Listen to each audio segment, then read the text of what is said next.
Yumnam Jessicana Ikoknona Khurumjeri Ngasisu Mahoksagum Mami Tibina Mami Tibi Soispu Miyangi Damakta Puduna Laksari Adongi Pukning na Khoidaba Isai Khanbada Natana Adongi Thamoida Fauba Awaba Nungaitaba Fongdokpagi Tanja Adusu Lobiyu Hauzik live oina sandokjariba aikhoigi program asibu aikhoigi contact number 9233577337 ta call tawbiraktuna sarugyabiyu Amuka hanna ningsingjage 9233577337 Ahanba Sidi Lebak Ningba Isay Ho Ima Pongnafam Haina Say Hoba Isayama Mayampuna Taminasi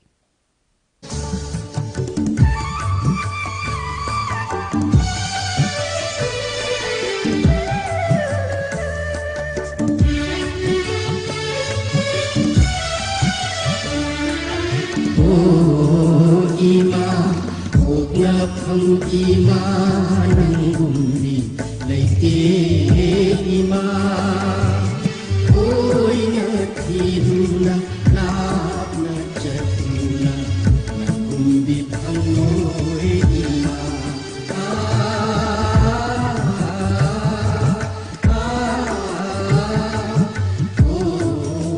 Ima Ognapam Ima Nangumri Leite Ima Oina Tiruna Labna Chatuna Nangumbi Pangoe Ima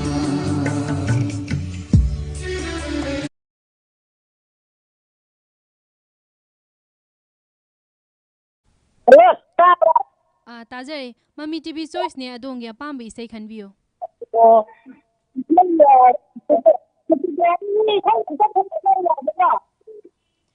Last week Thabi Bro Songi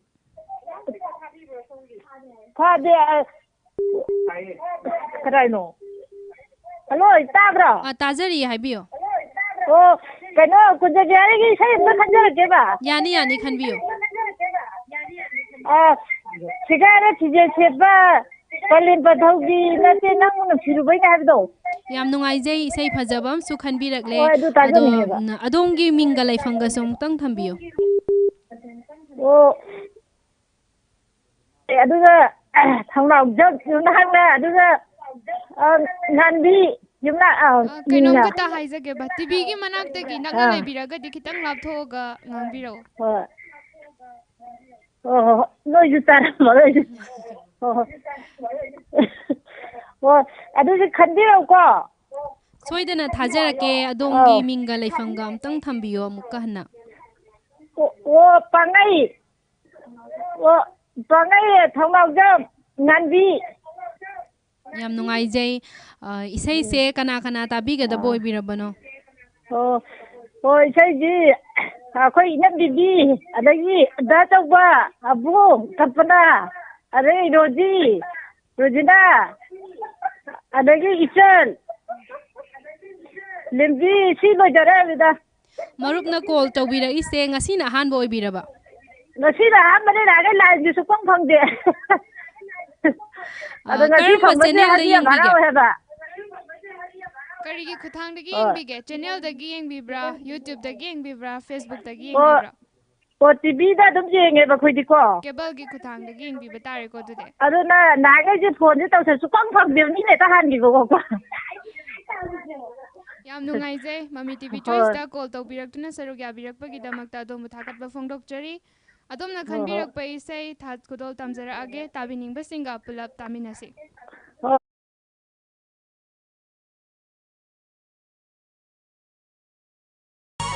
Dani pini oi ho bado Palimpan hokai na bagi nate Nung si hay tami manani ne mana Se gaira pijit sit bado Se gaira pijit sit bado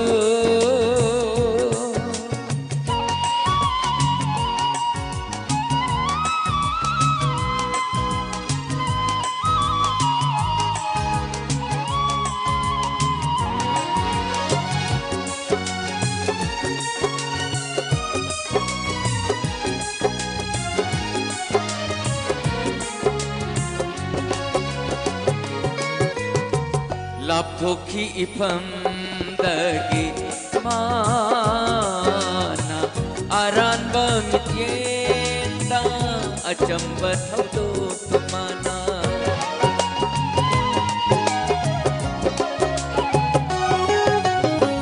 ꯂꯥꯞꯊꯣꯛꯈꯤ ꯏꯐꯝꯗꯒꯤ ꯃꯥꯅ ꯑꯔꯥꯟꯕ ꯃꯤꯠꯌꯦꯡꯗ ꯑꯆꯝꯕ ꯊꯧꯗꯣꯛꯇꯨ ꯃꯥꯅ ꯑꯩꯅ ꯑꯉꯥꯎꯕ ꯃꯥꯅ ꯃꯍꯥꯔꯥꯅꯤ ꯄꯦꯟꯗꯕꯁꯨ ꯂꯩꯇꯦ ꯁꯥꯎꯖꯕꯁꯨ ꯉꯝꯖꯗꯦ ꯑꯩꯅ ꯑꯉꯥꯎ Hello. Mami TV Choice ne adongi apamba isai khanbiyo. I think that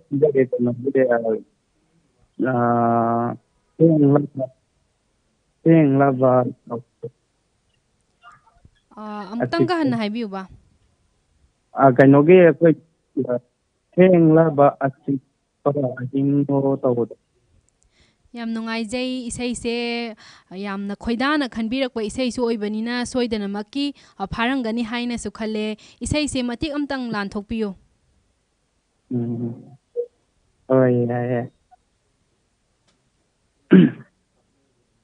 Thing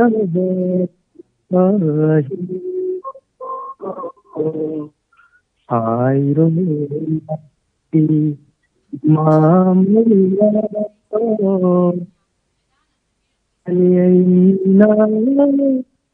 watana linganuto mahak yamu aiji sanabi matari aiji sanabi kotari. Hello. Yam nungaijay isay se duki matik yam na phajay ko Jessica. Ado maruk ki minga laifam ga songtang thambiyo. Ay pasoy day net. Patsoy dagi ming do mukta ka han haibiyo. Ay kano dane pasoy nang ko eh. Hauzik se akoy na thazariba live se kari kuthang dagi ingbige. YouTube tayo. Yam nungaijay. Ado Mami TV Choice ki khudong chaba se lauraga marupna pulning da fauba awaba nungaitaba kitang thambiyo. Nungaitaba se hujiki oi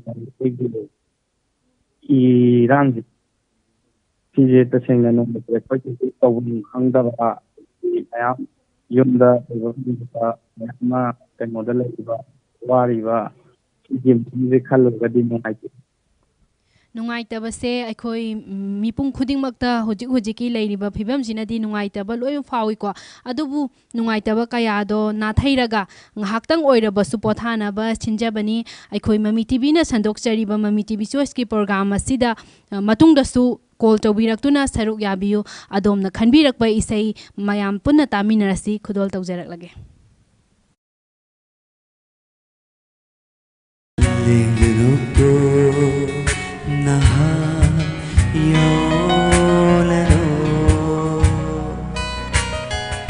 Oige janavi yatare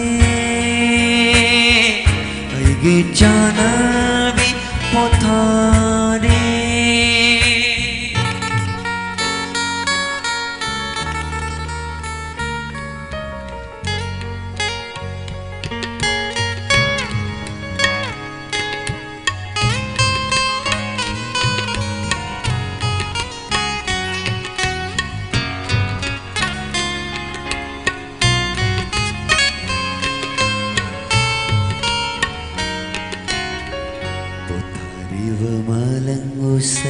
Sathodava apambata hairo pirage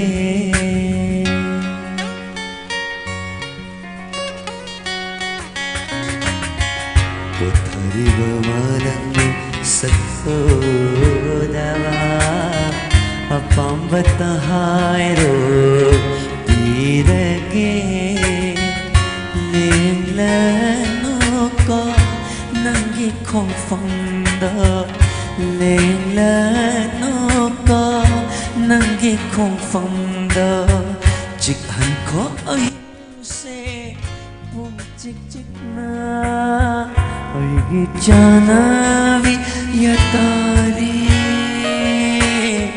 어이기 자나비 포타리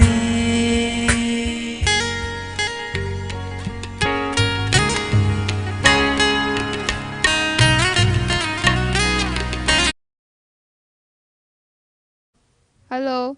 Hello, Mami TV Choice ne adom kya pam isai khanbirak pa yagani.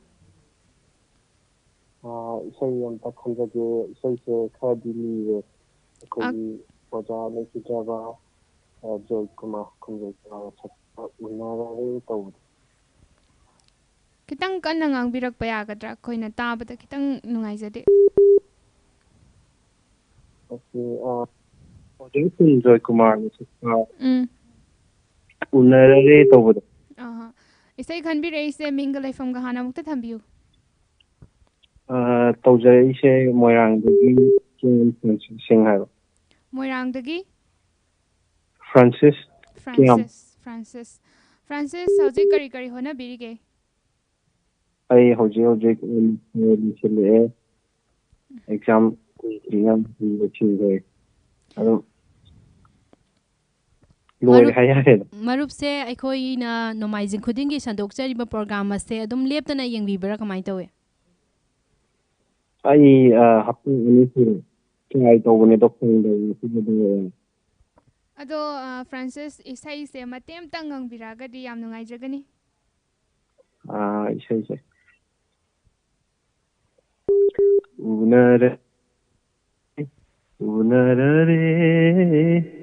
unare maham sida miyoibagi nasiri kayamasu minare kayamasu minare kapnare unarare maham sida roshini mateki Yam nungaije Jessica pukning yam nungsidro isai ja. Kon se am phajai isai se am phajana sakbire. Tabining baga di hapira roidra. aise tasengna akoigi aise annual education da method tawbaneba aduda mayam tahi ni da tulenda ina ba ina dunga adagi department gi wajah se ai punchi gi tangka ke ina ina tiga yam nungsiwa adugi Marup na Mami TV Choice ki khutang dagi phongdok ningba awaba nungaitaba pukning gi oiba waron su kitang thambiyo. tasengna hayabda irang sigadi yengnawragadi ni kudin waduna dum laibadi yadani ai upay mana natra upay na to ngai thongna ba fan na upay laite Yam nungaijai marup ki thamoi da phawba phongdok bibagi damaktasu marupna khoidana khanbirakliba isai se mayam puna taminasi khudol tawjaraklage matungdasu marup soidana saruk yabiyu isai thajaraklage. Thank you. maphamsida unerere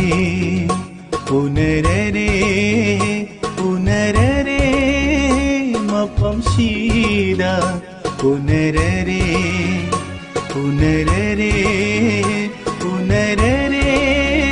maphamsida miyoibagi ningda ngasi kayamashu nokminnare kayamashu kapminnare nokminnare kapminnare unerare maphamsida Tamo, sisi kita kacang cek. Tam.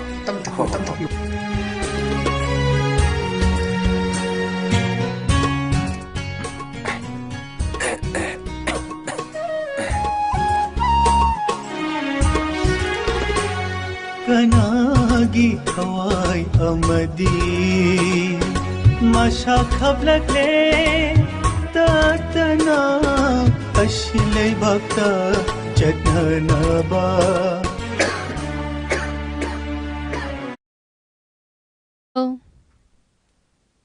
Hello? Hello.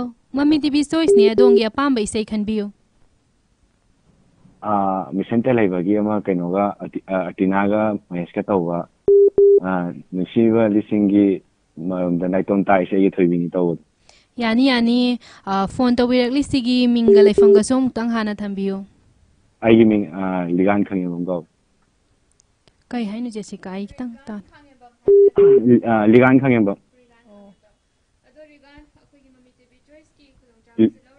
Ligan Kang go, Ligan Kang.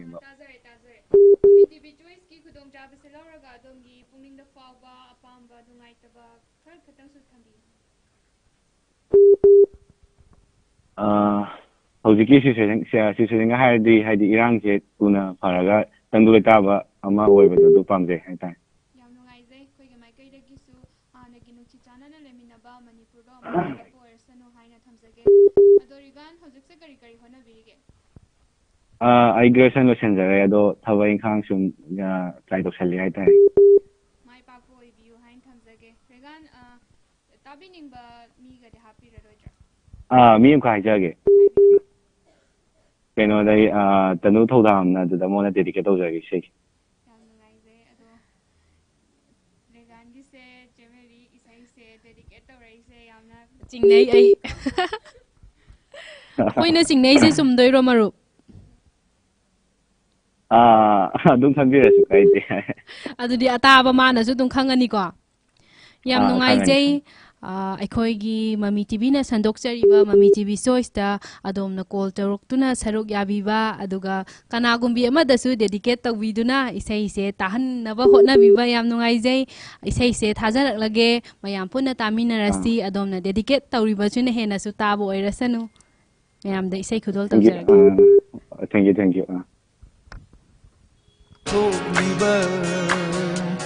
Nangbu nungsibadi Mapatong tagi oidaba Wahai ngatani thamoigi Chimbalda thogliba Haini nangbu nungsi Mikup kuding nungsi Punjak kuding nungsi Thamoy seng na nungsi Haini nangbu nungsi Mikup kuding nungsi Punjak kuding nungsi Thamoy seng na nungsi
Karigumba amta ningsingjage madudi aikoigi nungshiraba marupsingna commenta isai khanbirakba adu waraubiba yade aikoina call tawbiraktuna wari watai sanaduna sakhang maikhangnana khanbirakba isaiga damak thajai adugi damakta su waraubinu. Hello. Hello.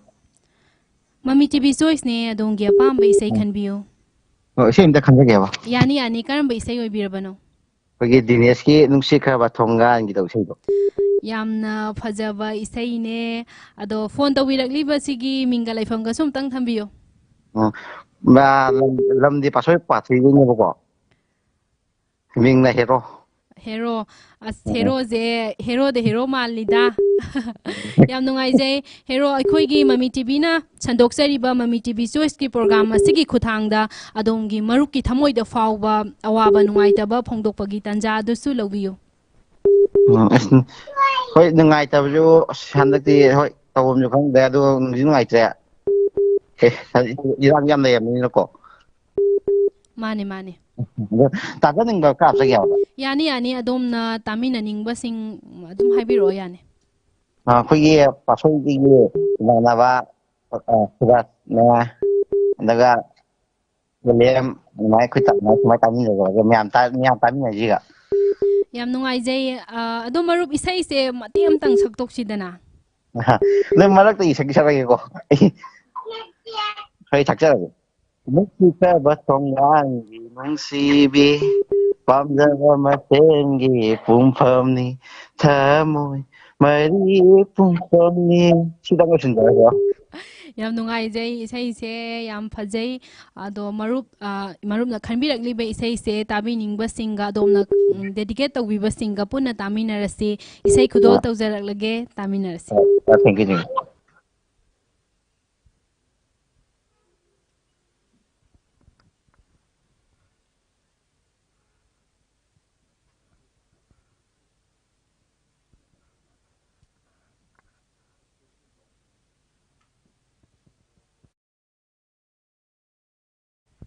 ꯅꯤꯡꯁꯤꯡꯖꯕ ꯑꯃꯅ ꯑꯩꯈꯣꯏꯅ ꯁꯟꯗꯦ ꯈꯨꯗꯤꯡꯒꯤ ꯁꯟꯗꯣꯛꯆꯔꯤꯕ ꯃꯃꯤ TV ꯆꯣꯏꯁꯇ phone ꯇꯧꯕꯤꯔꯛꯇꯨꯅ ꯁꯔꯨꯛ ꯌꯥꯕꯤꯌꯨ ꯑꯩꯈꯣꯏꯒꯤ contact number 9233577737ꯗ call ꯇꯧꯕꯤꯔꯛꯇꯨꯅ ꯁꯔꯨꯛ ꯌꯥꯕꯤꯌꯨ ꯑꯃꯨꯛꯀ ꯍꯟꯅ ꯅꯤꯡꯁꯤꯡꯖꯒꯦ ꯑꯩꯈꯣꯏꯒꯤ ꯀꯣꯟꯇꯦꯛ ꯅꯝꯕꯔ 9233577737ꯗ ꯀꯣꯜ ꯇꯧꯕꯤꯔꯛꯇꯨꯅ ꯁꯔꯨꯛ ꯌꯥꯕꯤꯌꯨ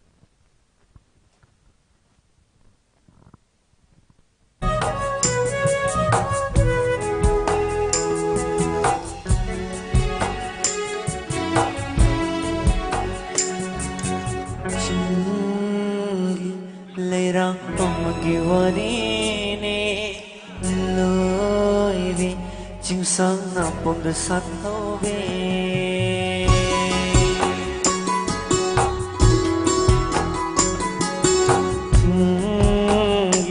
Leirang pamagi warine loibi chingsang na pomda sathobe Thamle chingyagi lâu tăng sáng tu đa tham lệ chứng nhagi lâu tăng sáng tu đa ơi vô ơi hồ vi chừng lệ bắc cái chero ra đó chừng lệ bắc cái chero ra đó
Good evening, madam. Good evening. Phone ꯇꯧꯕꯤꯔꯛꯂꯤꯁꯤꯒꯤ ꯃꯤꯡꯒ ꯂꯩꯐꯝꯒ ꯍꯥꯏꯕꯤꯌꯨ ꯑꯗꯨꯒ ꯑꯗꯣꯝꯒꯤ ꯑꯄꯥꯝꯕ ꯏꯁꯩ ꯈꯟꯕꯤꯕꯒꯤ ꯇꯥꯟꯖꯥ ꯑꯗꯨꯁꯨ ꯂꯧꯕꯤꯌꯨ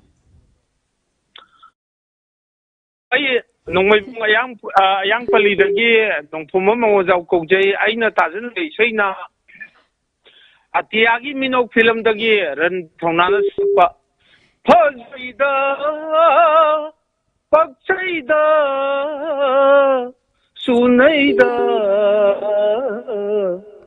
ꯅꯥꯁꯣꯝꯁꯦ ꯃꯥꯊꯣꯡꯗ ꯍꯥꯏꯕꯗꯣ ꯇꯥꯖꯒꯦ ꯃꯦꯗꯥꯝ ꯌꯥꯝ ꯅꯨꯡꯉꯥꯏꯖꯩ ꯃꯔꯨꯞ ꯃꯔꯨꯞꯀꯤ ꯈꯣꯟꯖꯦꯜꯇꯪ ꯇꯥꯕꯗ ꯑꯗꯨꯝ ꯋꯥꯡꯈꯩꯗꯒꯤ ꯃꯥꯡꯒꯣꯟꯖꯥ ꯑꯣꯏꯔꯝꯂꯅꯤ ꯍꯥꯏꯕꯁꯦ ꯑꯩꯈꯣꯏꯅ ꯑꯗꯨꯝ ꯈꯪꯖꯔꯦ ꯌꯥꯝ ꯅꯨꯡꯉꯥꯏꯖꯩ ꯑꯗꯣ ꯃꯔꯨꯞ ꯏꯁꯩꯁꯦ ꯁꯛꯄꯤꯔꯝꯕ ꯀꯔꯤ ꯀꯥꯏꯒꯦ ꯁꯤꯡꯒꯔ ꯑꯃ ꯑꯣꯏꯅ ꯂꯩꯕꯤꯔꯝꯕꯗ ꯌꯥꯝꯅ ꯏꯁꯩꯁꯦ ꯇꯥꯕꯗ ꯇꯣꯞ ꯇꯣꯞꯄ ꯃꯒꯨꯟ ꯑꯃ ꯌꯥꯎꯋꯦꯕ ꯁꯨꯝ ꯄꯥꯝꯖꯕꯒꯤ ꯁꯨꯝ ꯄꯪꯉꯪꯅ ꯉꯪꯖꯕꯅꯤ ꯃꯦꯗꯥꯝ ꯍꯩꯕꯗꯤ ꯅꯠꯇꯦ ꯁꯨꯝ ꯁꯛꯅꯤꯡꯕꯒꯗꯤ ꯐꯥꯎꯕꯒꯗꯤ ꯌꯥꯎꯏ ꯑꯁ ꯌꯥꯝ ꯍꯩꯗ ꯖꯦꯁꯤꯀꯥ ꯀꯣ ꯇꯥꯕꯁꯦ ꯌꯥꯝ ꯅꯨꯡꯉꯥꯏ ꯌꯥꯝ ꯅꯨꯡꯉꯥꯏꯖꯩ ꯃꯔꯨꯞꯄꯨ ꯍꯧꯖꯤꯛ ꯀꯩꯗꯧꯕꯤꯔꯝꯃꯤꯅꯣ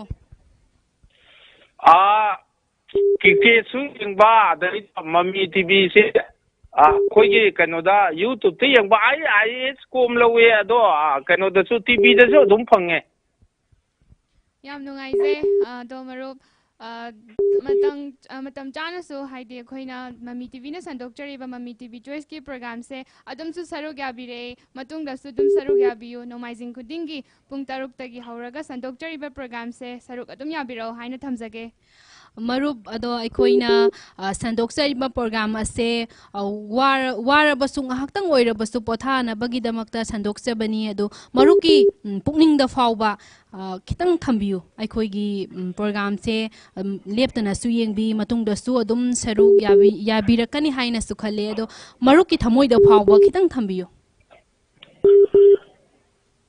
ꯃꯃꯤ ꯇꯤꯚꯤꯒꯤ ꯆꯣꯏꯁꯦ ꯇꯁꯦꯡꯅ ꯌꯥꯝꯅ ꯅꯨꯡꯉꯥꯏ ꯑꯩꯈꯣꯏꯗꯤ ꯈꯔꯕꯨ ꯁꯦꯅꯤꯌꯔ ꯑꯣꯏꯔꯦ ꯑꯉꯥꯡꯁꯤꯡ ꯈꯔ ꯅꯍꯥꯁꯤꯡꯗꯗꯤ ꯑꯃꯨꯛ ꯍꯦꯟꯅ ꯅꯨꯡꯉꯥꯏꯔꯝꯒꯅꯤ ꯑꯗꯣ ꯑꯩꯈꯣꯏꯁꯨ ꯄꯣꯊꯥꯕꯗ ꯌꯥꯝꯅ ꯅꯨꯡꯉꯥꯏꯖꯩ ꯃꯦꯗꯥꯝ ꯌꯥꯝ ꯅꯨꯡꯉꯥꯏꯖꯩ ꯑꯩꯈꯣꯏꯅ ꯁꯟꯗꯣꯛꯆꯔꯤꯕ ꯄ꯭ꯔꯣꯒ꯭ꯔꯥꯝꯁꯦ ꯈꯖꯤꯛꯇꯪ ꯑꯣꯏꯔꯕꯁꯨ ꯃꯌꯥꯝꯒꯤ ꯄꯣꯊꯥꯕꯗ ꯃꯇꯦꯡ ꯑꯣꯏꯔꯦ ꯍꯥꯏꯅ ꯈꯟꯖꯔꯤꯕꯅꯤ ꯌꯥꯝ ꯅꯨꯡꯉꯥꯏꯖꯩ ꯃꯔꯨꯞ ꯏꯁꯩ ꯊꯥꯖꯔꯛꯂꯒꯦ ꯃꯌꯥꯝ ꯄꯨꯟꯅ ꯇꯥꯃꯤꯟꯅꯔꯁꯤ ꯈꯨꯗꯣꯜ ꯇꯧꯖꯔꯛꯂꯒꯦ Thank you, madam.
ꯀꯩꯅꯣꯒꯤ ꯁꯣꯔꯤ ꯁꯦꯟꯖꯝꯒꯤ ꯀꯞꯂꯅꯨ ꯀꯞꯀꯟꯕꯤ ꯇꯧꯕꯗꯣ ꯁꯣꯔꯤ ꯁꯦꯟꯖꯝꯒꯤ ꯀꯞꯂꯅꯨ ꯀꯞꯀꯟꯕꯤ ꯇꯧꯕꯗꯣ ꯌꯥꯝ ꯅꯨꯡꯉꯥꯏꯖꯩ ꯐꯣꯟ ꯇꯧꯕꯤꯔꯛꯂꯤꯁꯤꯒꯤ ꯃꯤꯡꯒ ꯂꯩꯐꯝꯒꯁꯨ ꯊꯝꯕꯤꯌꯨ ꯑꯩ ꯐꯝꯅꯤꯡꯕꯒꯤ ꯊꯧꯕ ꯐꯥꯎꯅꯨꯡꯗꯒꯤ ꯊꯧꯕ ꯊꯧꯕ ꯑꯩꯈꯣꯏꯒꯤ ꯊꯣꯏꯕ ꯃꯔꯨꯞ ꯊꯣꯏꯕ ꯑꯩꯈꯣꯏꯒꯤ ꯃꯃꯤ ꯇꯤꯚꯤꯅ ꯁꯟꯗꯣꯛꯆꯔꯤꯕ ꯃꯃꯤ ꯇꯤꯚꯤ ꯆꯣꯏꯁꯀꯤ ꯄ꯭ꯔꯣꯒ꯭ꯔꯥꯝ ꯑꯁꯦ ꯀꯔꯝꯕ ꯈꯨꯊꯥꯡꯗꯒꯤ ꯌꯦꯡꯕꯤꯒꯦ ꯑꯩ ꯐꯣꯟꯗꯒꯤ ꯌꯦꯡꯉꯦ ꯌꯥꯝ ꯅꯨꯡꯉꯥꯏꯖꯩ ꯑꯩꯈꯣꯏꯅ ꯁꯟꯗꯣꯛꯆꯔꯤꯕ ꯄ꯭ꯔꯣꯒ꯭ꯔꯥꯝ ꯑꯁꯦ ꯃꯃꯥꯡꯗꯁꯨ ꯁꯔꯨꯛ ꯌꯥꯕꯤꯈ꯭ꯔꯕ ꯍꯟꯗꯛ ꯅꯍꯥꯟ ꯐꯣꯟ ꯇꯧꯔꯒ ꯌꯦꯡꯕꯗꯤ ꯃꯌꯥꯝ ꯌꯦꯡꯕꯀꯣ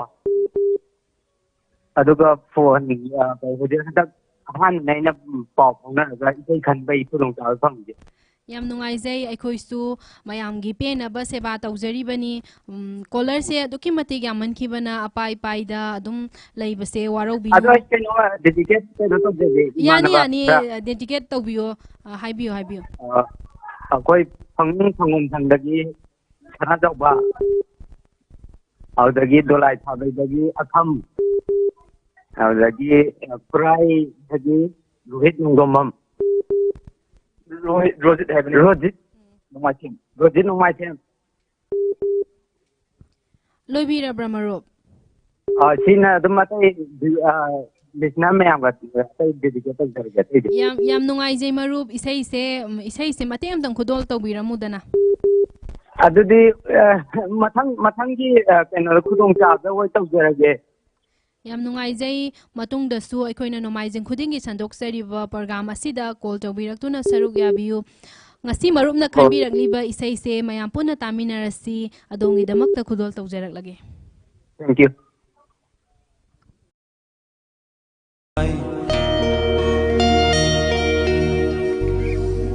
ꯊꯃꯣꯏ ꯁꯣꯛꯅ ꯋꯥꯍꯜꯂꯅꯨ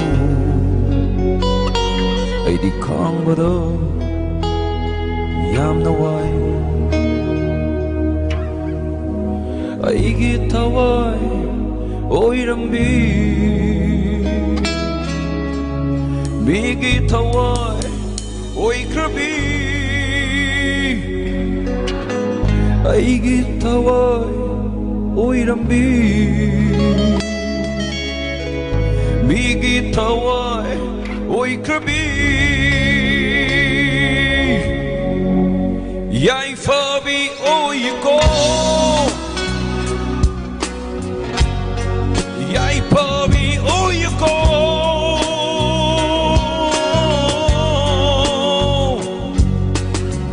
kapkanu kapkanbi kapkanu kapkanbi kapkanu kapkanbi nambu kapkanu kapkanbi kapkanu kapkanbi kapkanu kapkanbi nambu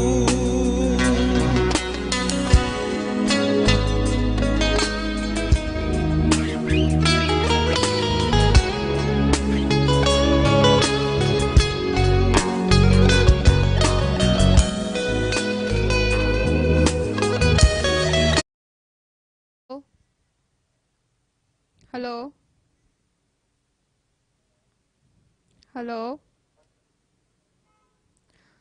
Kariguma amantang ningsingjage mayamgi call yamanbana painaba honabada paihawdaba kaya amasu yaramgani madugidamakta aikoina ngakpiyu haina mayamgi mafamda haijage. Hello. Good evening, madam. Good evening. Mami TV Choice ne domgi apamba isai khanbirakpa yagani. As Sami Kumana Sakpa, Kambal Chawi Haiduna, the Tajagime. Isai am fazaba masu khanbire mingalai fam gahana mukta thambiyu. Upon those age, I Pumpatiki Sobamosni. Porompatagi soibam Rosni. Soibam Rosni se mamang da saruga bira kraba male. Ya Zagre, madam, and Nirakino. Yam nungaize akoigi Mami TV Choice sebu nungtigi haidi akoina sandokchari Sunday khudingi sandokchari program sida lepa leitana saruga birakpagi damakta Rosni bu hainingai leitana thagachari Rosni hojik chang ising zabirabro. Madam Sak Tona, Mami TV, say live lamani, and I get what's up on his hiding it phone, Jessica Marup Rosni ka punna isay se ngangthok se haibra isay se apajawa isay ne ado Marup Rosni mayam punna tamina se isay se matem tang ngang biraudana ngangdabadi yaroy Marup Madam Anina Waro Bini, Madam Anina, I think a city says in Ganganinge, Gangiramona hiding as hiding I jelly. Adudi meri isay se matem ngang thok sila adudi habin ba isay sum maruk ka punna marup na ngangbada kitang matiam tang yaujage tawbani thanda di inthokpi no ngamoi isay ngangba ngasi waro bibaya de ngasi di Madam Anina ngang biramo mathangi ta ja sabada ai ngangjarake singer na tar aibu Jessica meri matem khudok jam thok se mayam punna tamina se ꯊꯥꯒꯠꯆꯔꯤ madam ꯍꯩꯕ ꯍꯩꯇꯕꯗꯨꯅ ꯇꯣꯉꯥꯟꯕ ꯑꯃꯅꯤ ꯐꯖꯕ ꯐꯖꯗꯕ ꯑꯗꯨꯕꯨ ꯃꯔꯨꯞꯅ ꯈꯟꯕꯤꯔꯛꯂꯤꯕ ꯏꯁꯩꯁꯦ ꯑꯩꯒꯤ ꯊꯃꯣꯏꯅꯁꯨ ꯌꯥꯝꯅ ꯄꯥꯝꯖꯕ ꯈꯣꯏꯗꯥꯕ ꯏꯁꯩ ꯍꯥꯏꯕꯗꯣ ꯑꯣꯏꯔꯨꯔꯕꯅꯤꯅ ꯍꯩꯕ ꯍꯩꯇꯕ ꯑꯩꯅ ꯑꯣꯏꯅ ꯃꯇꯦꯛ ꯑꯃꯇꯪ ꯉꯪꯕ ꯇꯥꯔꯦꯗꯅ ꯖꯦꯁꯤꯀꯥ ꯉꯪꯕꯤꯔꯣ ꯃꯦꯗꯥꯝ ꯑꯩ ꯄꯦꯟꯅ ꯇꯥꯖꯒꯦꯀꯣ ꯃꯦꯗꯥꯝ ꯉꯪꯒꯗꯔꯣ ꯑꯩꯕꯨ ꯊꯝꯖꯔꯦ ꯉꯪꯕꯤꯔꯛꯑꯣ ꯈꯝꯕꯜ ꯆꯥꯎꯏ ꯍꯥꯏꯗꯨꯅ ꯅꯪꯅ ꯑꯩꯕꯨ ꯁꯥꯎꯔꯤꯕꯗꯣ ꯅꯪꯅ ꯑꯩꯕꯨ ꯁꯥꯎꯔꯤꯗꯣ ꯑꯩꯒꯤ ꯊꯃꯣꯏ ꯈꯪꯂꯝꯂꯕ ꯅꯪꯅ ꯑꯩꯕꯨ ꯁꯥꯎꯔꯤꯗꯣ ꯑꯩꯒꯤ ꯊꯃꯣꯏ ꯈꯪꯂꯝꯂꯕ ꯅꯪꯅ ꯑꯩꯕꯨ ꯍꯦꯟꯅ ꯅꯨꯡꯁꯤꯔꯝꯒꯅꯤ ꯅꯪꯅ ꯑꯩꯕꯨ ꯍꯦꯟꯅ ꯅꯨꯡꯁꯤꯔꯝꯒꯅꯤ ꯃꯔꯨꯞ ꯌꯥꯔꯦ ꯁꯥꯏꯗ ꯂꯣꯏꯁꯤꯟꯖꯔꯒꯦ ꯑꯇꯥꯕꯅ ꯇꯥꯔꯒ ꯌꯥꯝ ꯋꯥꯔꯅꯤꯀꯣ ꯆꯦ ꯃꯦꯔꯤꯁꯦ ꯏꯁꯩ ꯁꯛꯄ ꯌꯥꯝ ꯍꯩꯀꯣ ꯀꯥꯏꯗꯩꯅꯣꯗ ꯑꯩꯅ ꯃꯔꯨꯞ ꯔꯣꯁꯅꯤꯅ ꯈꯟꯕꯤꯔꯛꯄ ꯏꯁꯩꯁꯦ ꯈꯨꯗꯣꯜ ꯇꯝꯖꯔꯛꯑꯒꯦ ꯃꯌꯥꯝ ꯄꯨꯟꯅ ꯇꯥꯃꯤꯟꯅꯔꯁꯤ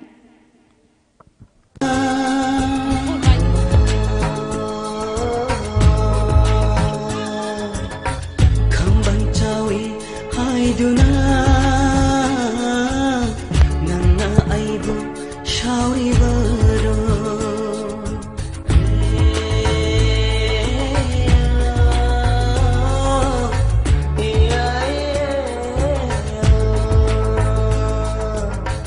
ꯑꯩꯅ ꯅꯪꯕꯨ ꯅꯨꯡꯁꯤꯔꯝꯗ꯭ꯔꯕ ꯈꯣꯡꯊꯥꯡ ꯈꯨꯗꯤꯡ ꯌꯦꯡꯂꯝꯂꯣꯏ ꯅꯪꯅ ꯑꯩꯕꯨ ꯁꯥꯎꯔꯤꯗꯣ ꯑꯩꯒꯤ ꯊꯃꯣꯏ ꯈꯪꯂꯝꯂꯕ ꯅꯪꯅ ꯑꯩꯕꯨ ꯁꯥꯎꯔꯤꯗꯣ ꯑꯩꯒꯤ ꯊꯃꯣꯏ ꯈꯪꯂꯝꯂꯕ ꯅꯪꯅ ꯑꯩꯕꯨ ꯍꯦꯟꯅ ꯅꯨꯡꯁꯤꯔꯝꯒꯅꯤ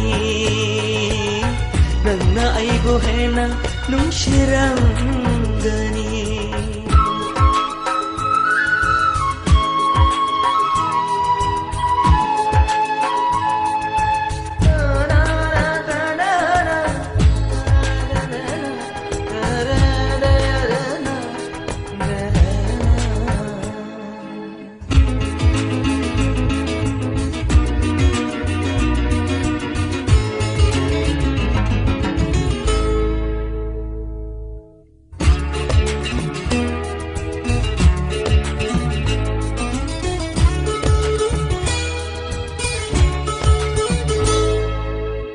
ꯑꯩꯒꯤ ꯊꯋꯥꯏꯃꯛꯅꯤ ꯈꯟꯅ ꯂꯣꯠꯅ ꯆꯦꯠꯅ ꯊꯝꯖꯕ ꯑꯩꯒꯤ ꯊꯋꯥꯏꯃꯛꯅꯤ ꯈꯟꯅ ꯂꯣꯠꯅ ꯆꯦꯠꯅ ꯊꯝꯖꯕ ꯊꯋꯥꯏ ꯑꯣꯏꯕꯤ ꯅꯪꯕꯨ ꯁꯦꯟꯅꯖꯕꯗ ꯁꯣꯏꯈꯤꯒꯗꯔꯅꯦ ꯆꯦꯛꯁꯤꯟꯖꯕꯗ ꯀꯔꯤꯒꯤꯅꯣ ꯅꯪꯅ ꯁꯥꯎꯔꯤꯕ ꯀꯔꯤ Hello, good evening, Madam Ami. Good evening. Mami TV Choice ta phone tawirakliba adongi minga Masina laifunga ahanbani. minga Masina lai ahanbani, Madam. yam nungaijai adom ahanba call tawiraktuna saruk yabiba ado adongi minga laifamga hanam tang haibiyo aduga adongi pungna khoidana khanbibe isai duga hanam tang thambiyo Madam, aigi mingse Prem Sagol Sam Bisnupur dagi. yam nungaijai marup adongi apamba isai haibiyo Madam, koiki Madam ani na su lagiri ngai sida. Koiki kano female singer ani na sangmina ba. Maisak langge Lata Mangeshkar ga kano alaishon me magana sapudo. yam nungaijai isai ahobodo mati emtang haibiyo Nungsiba magi ithak ireida na tabudo.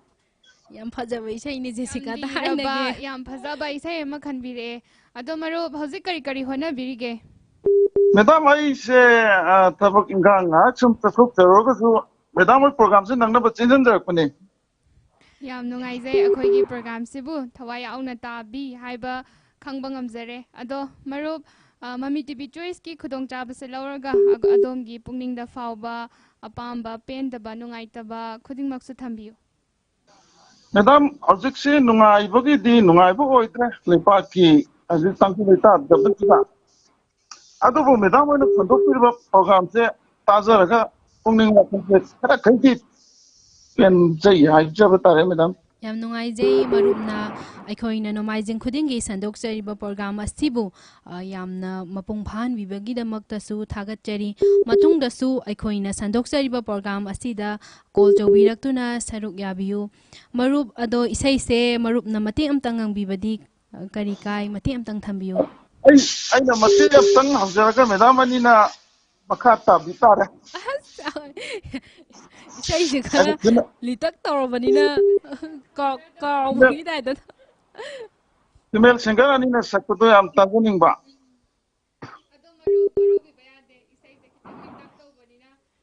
Madam ꯑꯩ ꯍꯧꯖꯔꯒꯦ ꯌꯥꯅꯤ ꯌꯥꯅꯤ ꯍꯧꯕꯤꯔꯣ ꯅꯨꯡꯁꯤꯕ ꯃꯥꯒꯤ ꯏꯊꯛ ꯏꯔꯩꯗ ꯃꯈꯥꯗꯩꯁꯨ madam ꯐꯥꯗ꯭ꯔꯤꯅꯤ ꯀꯪꯉꯥꯎꯅꯔꯦ ꯑꯩꯒꯤ ꯄꯨꯟꯁꯤ ꯍꯥꯏꯕ ꯀꯩꯅꯣꯝ ꯍꯥꯏꯗꯥꯏꯅꯦ ꯃꯦꯗꯥꯝ ꯌꯥꯝ ꯅꯨꯡꯉꯥꯏꯖꯩ ꯃꯔꯨꯞꯅ ꯑꯩꯈꯣꯏꯅ ꯁꯟꯗꯣꯛꯆꯔꯤꯕ ꯄ꯭ꯔꯣꯒ꯭ꯔꯥꯝ ꯑꯁꯤꯗ ꯀꯣꯜ ꯇꯧꯕꯤꯔꯛꯇꯨꯅ ꯁꯔꯨꯛ ꯌꯥꯕꯤꯕ ꯑꯗꯣꯝꯅ ꯈꯟꯕꯤꯔꯛꯄ ꯏꯁꯩ ꯈꯨꯗꯣꯜ ꯇꯧꯖꯔꯒꯦ ꯃꯌꯥꯝ ꯄꯨꯟꯅ ꯇꯥꯃꯤꯟꯅꯔꯁꯤ ꯊꯦꯡꯛ ꯌꯨ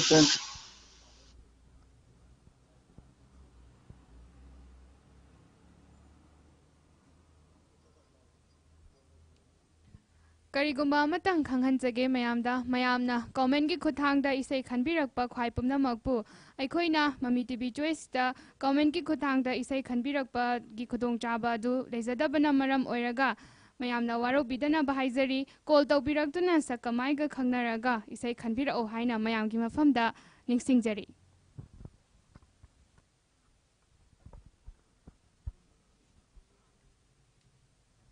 ꯑꯩꯈꯣꯏꯅ ꯁꯟꯗꯦ ꯈꯨꯗꯤꯡꯒꯤ ꯁꯟꯗꯣꯛꯆꯔꯤꯕ ꯄ꯭ꯔꯣꯒ꯭ꯔꯥꯝ ꯑꯁꯤꯗ ꯃꯌꯥꯝꯅ ꯀꯣꯜ ꯇꯧꯕꯤꯔꯛꯇꯨꯅ ꯁꯔꯨꯛ ꯌꯥꯕꯤꯌꯨ ꯑꯩꯈꯣꯏꯒꯤ ꯀꯣꯟꯇꯦꯛ ꯅꯝꯕꯔ 9233577737 ꯑꯁꯤꯗ ꯀꯣꯜ ꯇꯧꯕꯤꯔꯛꯇꯨꯅ ꯁꯔꯨꯛ ꯌꯥꯕꯤꯅꯕ ꯅꯤꯡꯁꯤꯡꯖꯔꯤ ꯑꯃꯨꯛꯀ ꯍꯟꯅ ꯅꯤꯡꯁꯤꯡꯖꯒꯦ ꯑꯩꯈꯣꯏꯒꯤ ꯀꯣꯟꯇꯦꯛ ꯅꯝꯕꯔ 9233577737ꯗ ꯀꯣꯜ ꯇꯧꯕꯤꯔꯛꯇꯨꯅ ꯁꯔꯨꯛ ꯌꯥꯕꯤꯌꯨ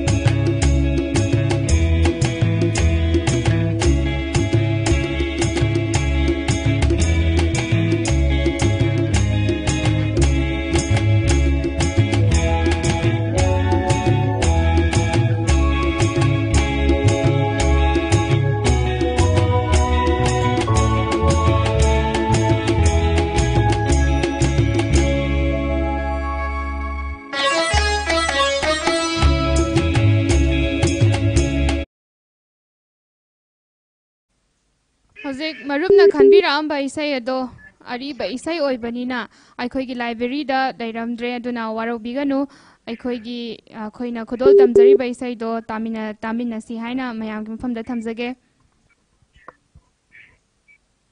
हेलो ꯍꯜꯂꯣ मैडम इसे इंद खंजगे ꯃꯃꯤ ꯇꯤꯚꯤ ꯆꯣꯏꯁꯅꯦ ꯑꯗꯣꯝꯒꯤ ꯑꯄꯥꯝꯕ ꯏꯁꯩ ꯈꯟꯕꯤꯔꯛꯑꯣ परीक्षा फिल्म देखिने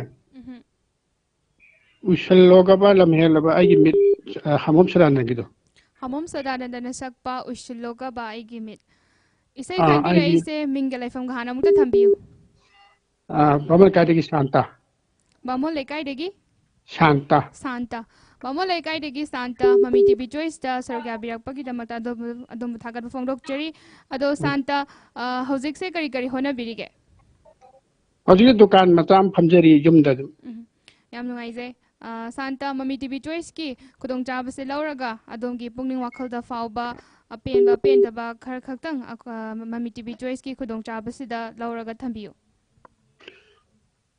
madam हौजिकती नुंगाइतब ngaktarida irang si sum leirabina nungaibum khangdre adagi tawbam chapam subam nobam jo amta khangdre pochu sitre adu angamba singna tawbi ragadi khara yam nungaijagada si haijara adum ꯌꯥꯝ ꯅꯨꯡꯉꯥꯏꯖꯩ ꯃꯔꯨꯞꯀꯤ ꯊꯃꯣꯏꯗ ꯐꯥꯎꯕ ꯐꯣꯡꯗꯣꯛꯄꯤꯕꯒꯤꯗꯃꯛꯇꯁꯨ ꯑꯋꯥꯕꯁꯤꯗꯤ ꯑꯩꯈꯣꯏ ꯃꯌꯥꯝ ꯄꯨꯝꯅꯃꯛꯀꯤ ꯊꯃꯣꯏꯗ ꯐꯥꯎꯗꯨꯅ ꯂꯩꯔꯕꯅꯤ ꯑꯗꯣ waraba tanja asida ngaktang oirabasu pothanaba ikoina sandokjaba program asida saruk yabibagi damakchadu thakatpa phongdoksari marup ki isai se kana kana da dedicate tawbigadabano adusu thabiyo Diamond kanoki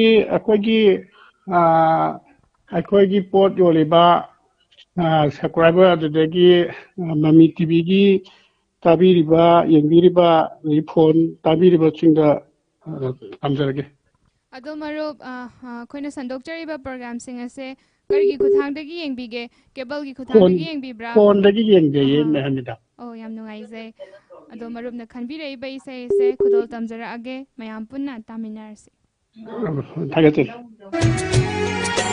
Isilogava igilam helavami khallaganu magi wakhal ningamdraba thamoy aremba asani idomata wazaba aremba pirangi khambina balaitraba isilogava igilam helavami khallaganu magi wakhal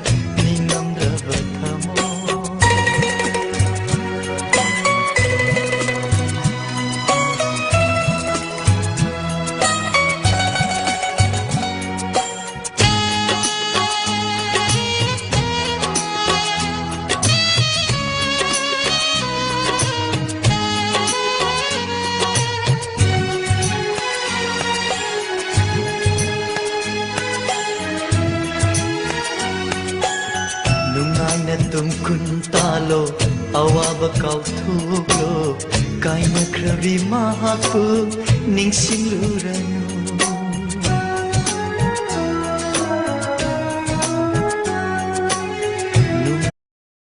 hello hello hello Mami TV choice ne dongge pamba isai khanbiyo isai amda khanjage do yani yani karamba isai obirabano kainogi kunja biari na sakpa isai ma nangna nigi oigrasu kaima ka orin isai nangna sagai amagi mauni haba isai da yam nungai jai maro phone to wirak ni sigi minga laifanga so mutang thambiyo ai ming pangai dagi abung ko yam nungai jai maru abung aikoi Mami TV na sandokjariba Mami TV choice ki program asi mamang da saruk yabi khrabra adum ya e Sunday khuding gi sumana Mami TV choice da sandokpa channel je adum ai dum Sunday khuding gi dum saruk ya bai ta yam nungai jai Sunday khudingi akoina sandokjariba program ase saruk yabi haiba tajabada akoigi maikaidagi thagatpa phongdokjari matungdasu dum saruk yabirau haina akoigi maikaidagi thamjage ado abung akoi Mami TV na sandokjariba program sing ase toina yengbibra au toina dum yengjai si aina khara pamjaba haidi nomaijing khuding sandok si Mami TV choice na khara yana pam bai ta yam nungai jai abung kari kari hoda birige hojikse kai mona de hojikse dum phang phangba dum suraga dum hengi do abung Mami TV choice ki khudong chaba se lauraga adom gi pungning wakhalda fauba apamba pendaba nungaitaba kaya amasu leiramgani adu khajiktang thambiyu hoi hojikse pendaba nungaitaba haragadi sum Mami TV choice dum aiju nomaijing khuding adum saru ya jaba do isai je matek tang thar tokibudo adu nungaitaba de kidang sang sang thabiradi nungaida han khanjai marup kumba mayam ama aikhoigi program asida saruk yanaba honarakpase kongai amani mayamgi penaba seba akhoisu tawjari bani adubu caller singse yaman khibana aikhoina loimak paikhatjaba ngamde matungdasu leptana aikhoina Sunday khudingi sandokjariba program asida leptana adum call tawbirau ngasi marupna leptana tawbirakpadugi matung ina ngasi aikhoi ga wari chanaba phangini natra Jessica yam ngai jai matungdasu call tawbirau marupna khanbirakni be isai se kana kana da dedicate tawbidoino adu su khitang thambiyo dedicate tawa ja imung manung khara dam tawlinge haide ai pokpa ima gumba adegi hoi kaka idom charging tamina jarage yam nungai jai marupna khanbiraiba isai se khudol tawjara age dedicate tawbiningba mayam punna taminasi khudol tamjara age thank you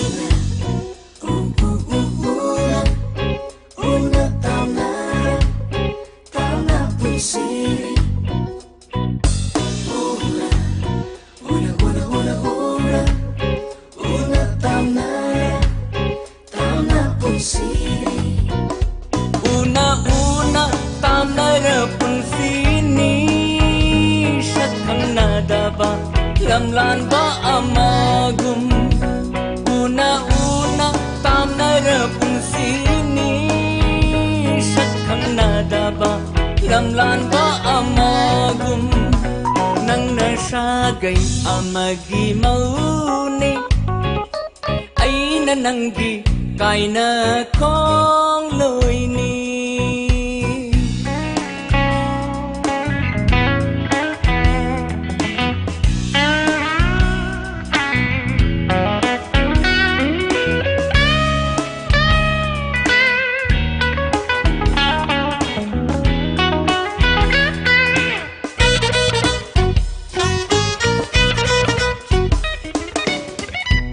ta suyeng hote pamui khanna nung si mai thong init sina pena.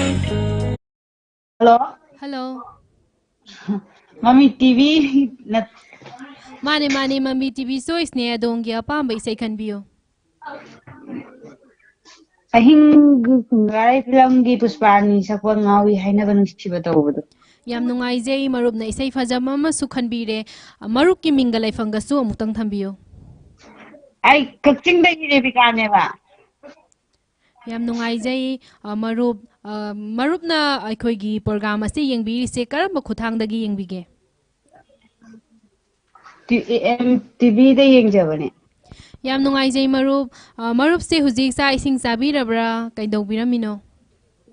Sak chare Mami TV da hek hawrkodai phone tawrogone chatlasu pairakte ngasai khudong chadaba leibagine marup haibadi color mayam se amanbana paina bohonabada akhoidasu awaba ma oire aduna khoigi khudong chadabaduna marup ki call do paiba nanghodabani aduna waro biba yade marup ado hojikti marup ki call so khoina paikhatjare aduga pambai sai su khanbire ado marup hojik kari kari hona birike ai tin thajariba adu kanon Mami TV da ne na phongdoningbadine isai khallaga mapung phana su tharakdeba adagi yam sappe yengba nungaite do program jigi khallori am nungai sum ta call tawjaban Hoi marup singi pena ba dum hotna jage aikoina phone pairak tabadugi damaktadi warau binu ado marup isai se khudol tawjarak lage mayam punna taminarasi.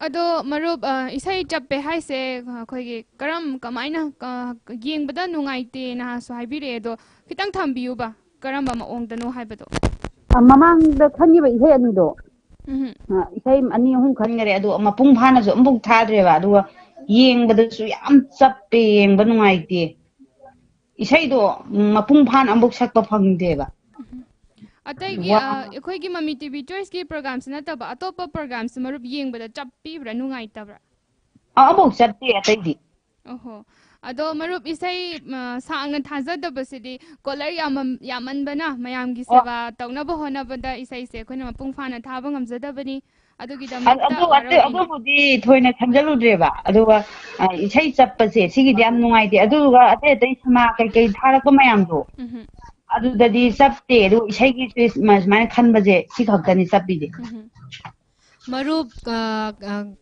kainomta haijage marupna khanbirakliba isai se aikoida khitang khudong chadaba ama leibadongna tawre ado atopa isai ama khanbirakpa yagadra atopa kano wakhagi tawa bonem na sakba waiba mapugi do doin thabiro ye yam nungaijai marup isai se kana tabigadabano isai se taminagadaba singi mingsu thambiyo isai tabiningbase ai ijanupa cruise mana yam pamje adu dang khaijarage yam nungaijai marupna khanbireba isai se khudol tamjarage adongi janupa marup amadi mayam punna taminarasi thank you but tao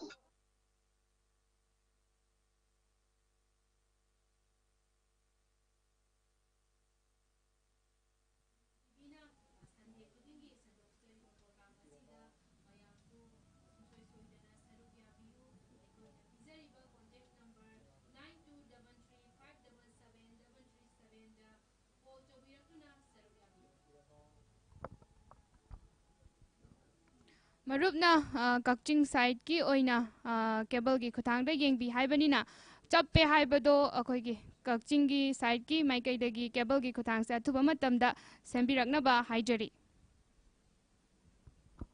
ꯐꯝꯃꯣꯏꯕꯅ ꯅꯣꯡꯃꯠꯇꯁꯨ ꯀꯥꯎꯗ꯭ꯔꯕꯅ ꯍꯥꯛꯄꯨ ꯑꯩꯅ ꯀꯔꯝꯅ ꯅꯤꯡꯁꯤꯡꯒꯅꯤ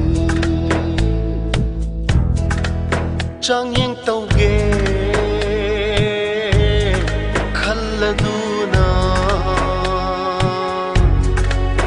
이밋 ꯑꯁꯦ 우실러버수 넌뜨기 서tâm 우리와 더모이다 로뚜라 레이크라바나 더모이다 로뚜라 레이크라바 मफम कदाइदा थिरुगनी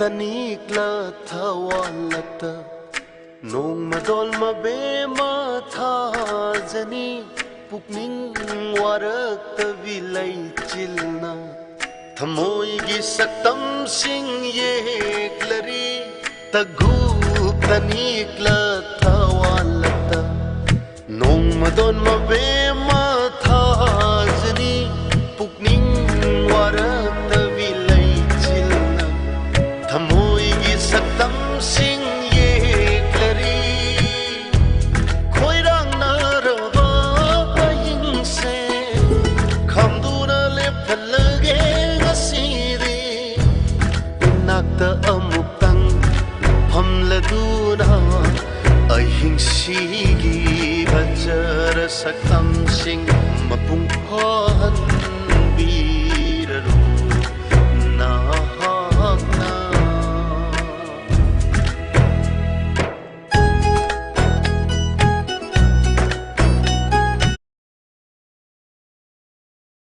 ꯏꯁꯩꯁꯦ ꯑꯩꯈꯣꯏꯒꯤꯁꯨ ꯏꯕꯥꯅꯤꯅ hello hello ꯇꯥꯏ ꯏꯁꯩ ꯑꯃꯗꯤ ꯈꯟꯖꯒꯦ ꯌꯥꯝ ꯅꯨꯡꯉꯥꯏꯖꯩ ꯑꯗꯣꯝꯒꯤ ꯑꯄꯥꯝꯕ ꯏꯁꯩ ꯈꯟꯕꯤꯌꯨ ꯁ꯭ꯋꯥꯃꯤ ꯀꯨꯃꯥꯔ ꯁꯛꯄ ꯑꯉꯧꯕ ꯆꯦꯒꯥꯡꯅ ꯇꯧꯕꯗꯣ ꯑꯗꯨꯗꯣ ꯑꯝꯇ ꯈꯟꯖꯒꯦ ꯇꯧꯕꯤꯔꯛꯏꯁꯦ ꯃꯤꯡꯒ ꯂꯩꯐꯝꯒ ꯍꯥꯟꯅ ꯑꯃꯨꯛꯇ ꯊꯝꯕꯤꯌꯨ ꯑꯩ ꯃꯤꯡꯅ ꯀꯣꯡꯕ ꯀꯩꯅꯣꯗꯒꯤ ꯂꯥꯏꯁ꯭ꯔꯝ ꯕꯦꯛꯀꯤ ꯑꯗꯨꯒ ꯂꯩꯐꯝꯅ ꯀꯣꯡꯕꯩꯁꯝ ꯂꯩꯀꯥꯏ ꯂꯥꯏꯁ꯭ꯔꯝ ꯕꯤꯛꯀꯤ ꯌꯥꯝ ꯅꯨꯡꯉꯥꯏꯖꯩ ꯕꯤꯛꯀꯤ ꯃꯃꯤ ꯇꯤꯚꯤ ꯆꯣꯏꯁꯇ ꯁꯔꯨꯛ ꯌꯥꯕꯤꯔꯛꯄꯒꯤꯗꯃꯛꯇ ꯕꯤꯛꯀꯤ ꯍꯧꯖꯤꯛ ꯀꯔꯤ ꯀꯔꯤ ꯍꯣꯠꯅꯕꯤꯔꯤꯒꯦ ꯑꯗꯨꯝ ꯂꯥꯏꯔꯤꯛ ꯇꯝꯃꯤ ꯍꯥꯏꯇꯥꯔꯦ ꯌꯥꯝ ꯑꯇꯩ ꯅꯨꯡꯉꯥꯏꯖꯩ ꯊꯣꯏꯗꯣꯛꯄꯗꯤ ꯇꯧꯗꯦ ꯕꯤꯛꯀꯤ ꯑꯗꯣ ꯃꯃꯤ ꯇꯤꯚꯤ ꯆꯣꯏꯁꯀꯤ ꯈꯨꯗꯣꯡꯆꯥꯕꯁꯤ ꯂꯧꯔꯒ ꯑꯗꯣꯝꯒꯤ ꯄꯨꯛꯅꯤꯡꯗ ꯐꯥꯎꯕ ꯑꯄꯥꯝꯕ ꯅꯨꯡꯉꯥꯏꯇꯕ ꯈꯤꯇꯪ ꯊꯝꯕꯤꯌꯨ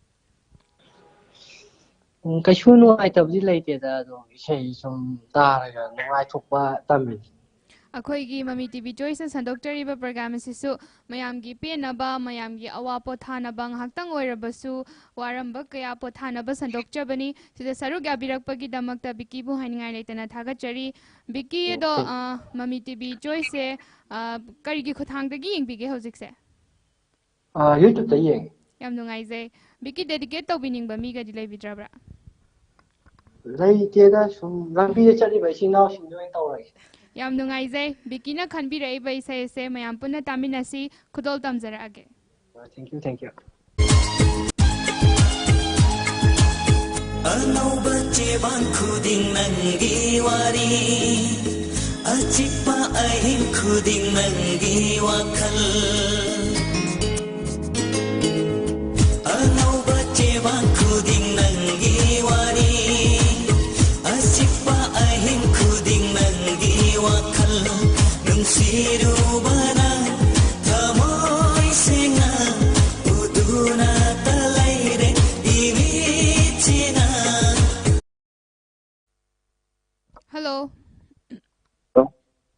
Hello, Mami TV Choice ni adom gya pam isay khanbirao. Kanogi dasar gi shay khanja gi agadro. Yani khanbiro. Dasar gi khujin mami gi Kuzin Mami gi karamba isay no khanbiro. dasar ni sakudo. Isay maye khangbidra. Aibu nusiba tambiriba. Yam nungaizay isay khanbira istige minga laifam gahana mukta thambiyo. Aigi ming Rakesh. Rakesh kari lamdagi oibirabano. Ahumdaine. Phagnungdagi Rakesh. Ado Rakesh akhoi gi Mami TV na sandokchariba Mami TV Choice ki program se kari gi khuthangdagi yengbige. YouTube tagi yenge. Yam nungaizay Rakesh. Rakesh hauji kari hona birige. Sum kaino tawri study tawri hoje. Ado Rakesh Hostom ka mari.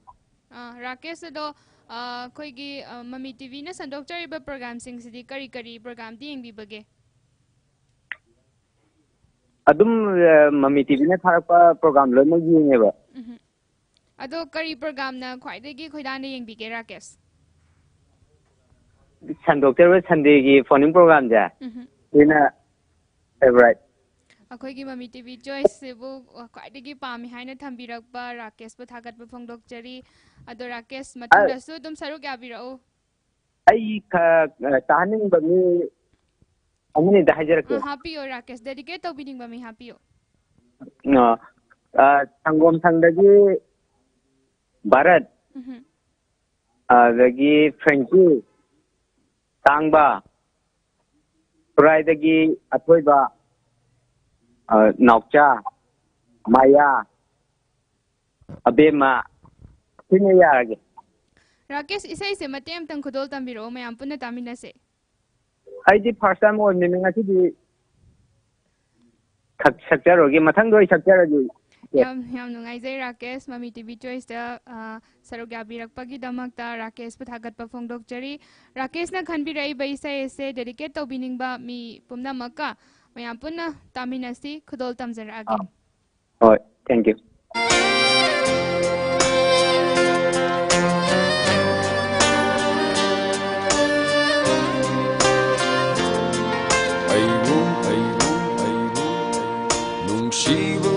Tambiribo Lontokrava Saktamni Nahaki Nokliba Minokta Kangaw na hali Aibu Mafam kanda Aibu Nungsiba tambiriba Lontokrava Saktamni Nahaki Nokliba Minokta Kangaw na hali Aibu Mafam kanda Ajikbu ahingsu loy kare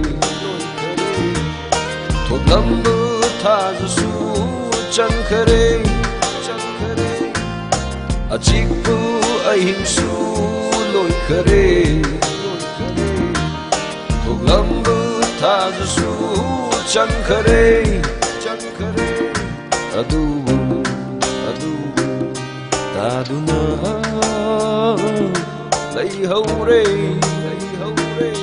Na kung sida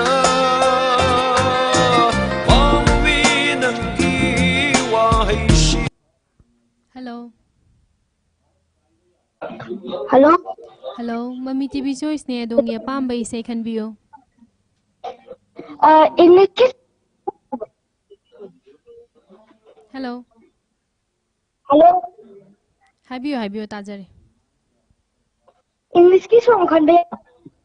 English ki song di warau binu adugi khudong saba pizadre atopa aikoigi isai imalon hai gadra siumba isai oina khanbiro. Ata bagai ta chago do thabro. Jessica magi se last speaker thabibra. Thajai. Muthat piyo. Muthachar. Phone tawra isigi minga laifamga su haibiyo. Mangda khangiba Tomthin yumnamdo. Laifamna Kawatagi. Oh, Tomthin yam nungaijay. Aikoina sandokjariba program se Tomthin adum yengbibira kamai tawe? Adum yengjay. Yengagana karam karamba program no khwaidagi nungaibo oibige? Pauso num yengi Mami TV Choice to num. Tomthin yam nungaijay. Tomthin na call tawbiraktuna saruk yabiba. Isai se kana kana tabidoino mama papa cheche mayam puna tamina doira Tomthin. Mamaga akoy itay Melinaga akoy buboka datombaga. Ado Tomthin na khanbiraiba isaido amuktaga hanna haibiro. Hataba kai tawthagro. Kanana sakpibano?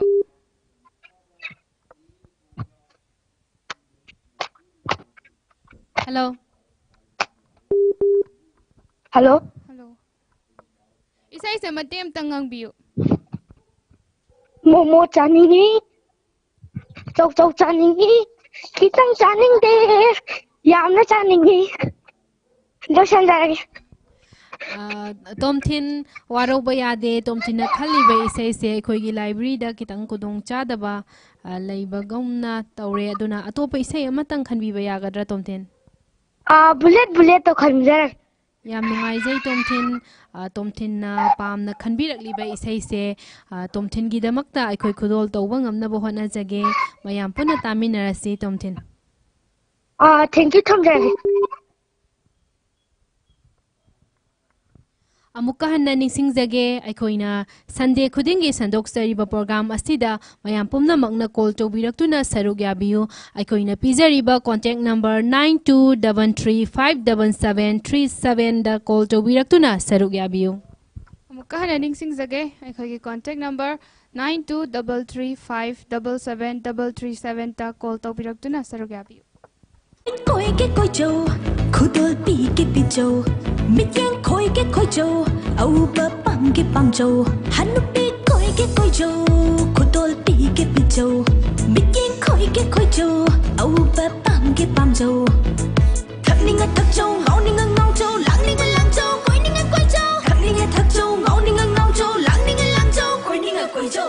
Adu kalam lam di Canada, lon na thamoy do, piram ba thokla va va va va. Adu kalam lam di Canada, lon na thamoy do, piram ba thokla va. A bullet, a bullet, bullet, bullet, bullet, bullet. Nung may bullet niya, ay nanahaki. Bullet, bullet, bullet, bullet, bullet, bullet. Bullet, bullet, bullet, bullet, bullet, bullet. Bullet, bullet, bullet, bullet, bullet, bullet.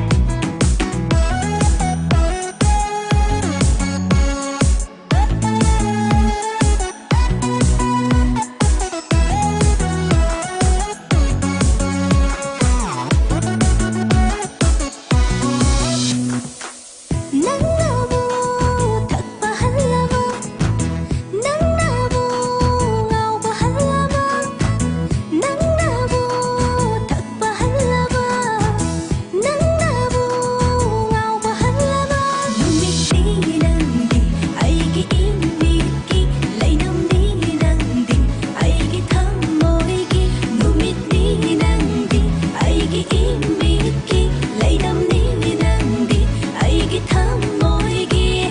Shanani nangdi wakhagi, aduga aigi sanana. Shanani nangdi wakhagi, aduga aigi sanana. Shanana yotti, olas lava. Hello. Mami TV. Mami TV Choice ne. Oh. Ang ito na. Yani yani adongi apamba isaido khanbiyo. Lichin ngo walit. Karigumba amta haijage marup marup ke phone to loudspeaker thadok biraga di amtang muthat piu ba. Oh. Masal tere. Yam nungaijay marup. Kari isai khanbi gadabno haibiro. Ango lichin na. Isay do kanja kita ba.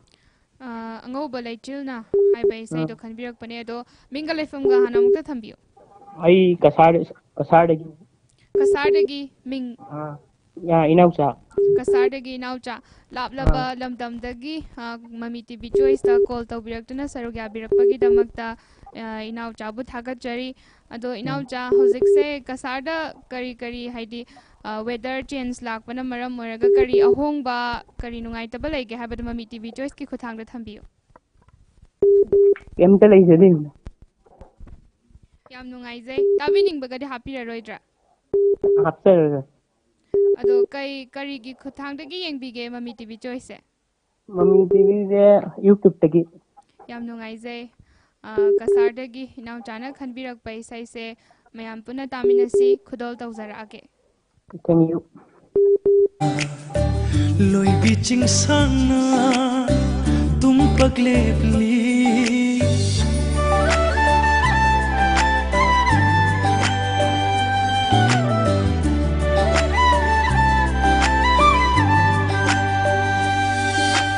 angau balai chilna fijang khanba loi biching sana tum paglebli ai khoi anigi itawu ye ai khoi anigi itawu ye asang bahanaw na cherai thon ba tam na sandok ma lam hau na family ai khoi anigi wari butari ai khoi anigi wari butari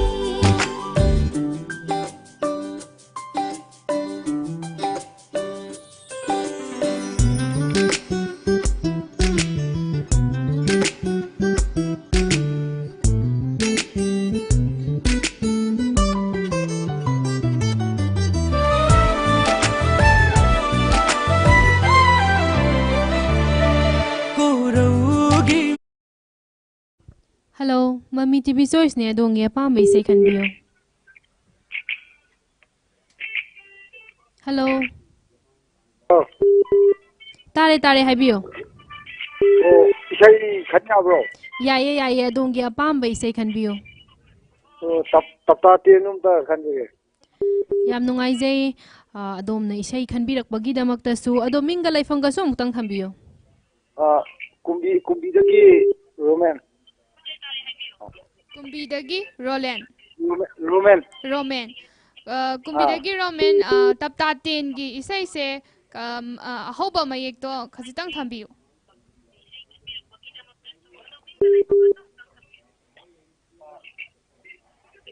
tabibra Roman Ahoba isai mayekto amutang thambiyo.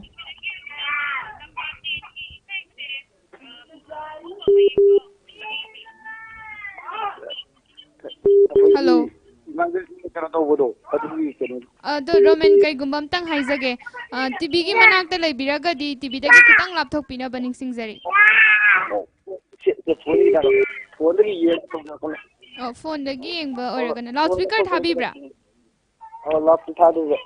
Loud speaker ꯊꯥꯕꯤꯔꯒꯗꯤ ꯑꯃꯨꯛꯇꯪ ꯃꯨꯠꯊꯠꯄꯤꯌꯨ ꯊꯥꯗꯦꯕ ꯑꯣꯍꯣ ꯌꯥꯝ ꯅꯨꯡꯉꯥꯏꯖꯩ Roman ꯑꯗꯨ ꯇꯥꯕꯤꯅꯤꯡꯕꯗꯤ ꯍꯥꯞꯄꯤꯔꯔꯣꯏꯗ꯭ꯔꯥ Roman ꯑꯉꯥꯡꯁꯤꯡꯒ ꯐꯥꯁ ꯑꯣꯏꯅ ꯈꯜꯂꯛꯄꯅꯤꯅ ꯑꯗꯨꯝ ꯇꯥꯔꯒꯦ ꯌꯥꯝ ꯅꯨꯡꯉꯥꯏꯖꯩ ꯔꯣꯃꯦꯟ ꯑꯗꯣ ꯔꯣꯃꯦꯟ ꯑꯩꯈꯣꯏ ꯃꯃꯤ ꯇꯤꯚꯤ ꯆꯣꯏꯁꯁꯦ ꯍꯥꯏꯗꯤ ꯁꯟꯗꯦ ꯈꯨꯗꯤꯡꯒꯤ ꯁꯟꯗꯣꯛꯆꯔꯤꯕꯅꯦ ꯁꯟꯗꯦ ꯈꯨꯗꯤꯡꯒꯤ ꯔꯣꯃꯦꯟꯅ ꯁꯔꯨꯛ ꯌꯥꯕꯤꯌꯨ ꯍꯥꯏꯅ ꯑꯩꯈꯣꯏ ꯃꯃꯤ ꯇꯤꯚꯤ ꯆꯣꯏꯁꯀꯤ ꯇꯤꯝꯗꯒꯤ ꯊꯝꯖꯔꯤ ꯔꯣꯃꯦꯟ ꯑꯗꯣ ꯔꯣꯃꯦꯟꯅ ꯈꯟꯕꯤꯔꯛꯏꯕ ꯏꯁꯩ ꯑꯁꯦ ꯃꯌꯥꯝ ꯄꯨꯟꯅ ꯇꯥꯃꯤꯟꯅꯁꯤ ꯈꯨꯗꯣꯜ ꯇꯝꯖꯔꯛꯑꯒꯦ Izzatda hinglibane Shibadudi araybani Yakna lan babada Handal bi mamale Izzatda hinglibane Shibadudi araybani Yakna lan babada Shendal bi mamale 1904-1939 Duki dupilan British ki mayokta Hauki ba may tayo nupilan 1904-1939 1939 dugi no pilan British ki mayok te hau ki ba mai dai no pilan Buki noi su uri ni noi su thang li banatra Buki noi su Hello. Hello. Mami TV Choice ne adongi apamba isai khanbiyo. Pagi lingjel khaba mai tini haba pagi lebang ngai sai tum kan pajage. Lingjel khaba mai taini haiba isaido. Ado call tawbiraiba minga laifumga hana mukta thambiyo. Ai kawan nama pom laikai tagi ningthem khuman. Kakwa nang mayakpam laikai digi ningthem khuman se mamang da sudum sarug abire e Mami TV Choice da dum sarug abirakpagi damakta dum bathakat phongdok cheri matung da su dum sarug abiro haina makhoi ge maikai digi thamjari ningthem hojik cha ingting zabirabro Ai sai sing sa chitring ne dam. ho ado ningthem tabining bade hapira roidra Ai yedi thom thawai happy ba ani kipiu thawai ro tabi ro singapun na tamina jage. Yam nungai zai ningthem ado ningthem kari khuthang dagi yengbige Mami TV Choice Ai yedi YouTube tagin. Yam nungai zai domna khanbiraiba isai se khudol tamjara age mayam punna taminasi Thagat chari. Maja khaina maishana jathe lavatamu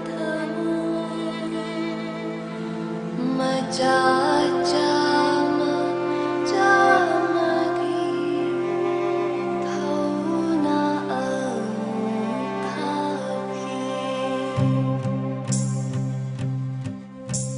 khumlang magi lamandi ina shingledo imagi lamanna thawai oina tharido khuman magi lanbungda himu maselan thenga mafi thongda mairangbi mainung tira chongsin jai thona fa balam jingba virada mathai petuna maning tamna hai hali langi thorang matauji mami tangba lengakni khangni khuman lanbungni haran bagi kutsinni amam bagi kutsen Mami tangba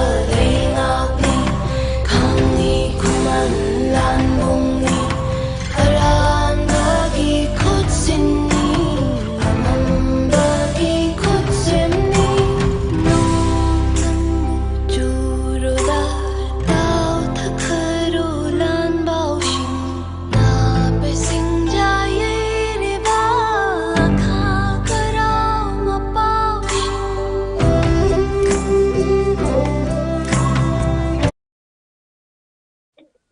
Hello. Good evening. Good evening. Mami TV Choice ne adongi apamba isai khanbiyo. Kanogi koi lermel gi sufilam gi rami thama sakpa title song do. Yam nungai jai isai fajaba masu khanbirakle ado adongi minga laifamga so hana muktang thambiyo. Ai jiten tongbam komnaw awa laikai dagi Kaching district. Kaksing dagi marupna call tawbirakpa yam nungai jai ado marupna huji aikoina sandok chariba program se karamba khuthang dagi yengbige. Masigi dia koi kanona YouTube live streaming da dam yenge. Yam nungai jai marup se mamang da su saruk ya bikrabra. Masina ahanba oidin.